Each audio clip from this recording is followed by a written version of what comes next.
Hey, it's Kelly at Kiss Looms, and I'm just here to talk to you a little bit about our looms and answer some questions that typically come up.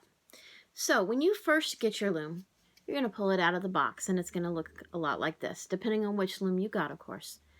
Now, our adjustable gauge looms are going to have a hole in the center here. The longer ones are going to have 3 of these holes along the length of the board. A lot of people wonder what those are for. Those have a little pen on the pen board to hang washers on. So I'm going to show you what that looks like on our longer loom here. So you can see there are little pens, there are 3 on this one, sticking out of the side of your pen board. When you add washers to the bolts to change your gauge, you also want to add it to these center pins also. If you don't, it's going to cause the middle of the board to bow in at that point, and you will not be getting the same gauge on that part of your loom.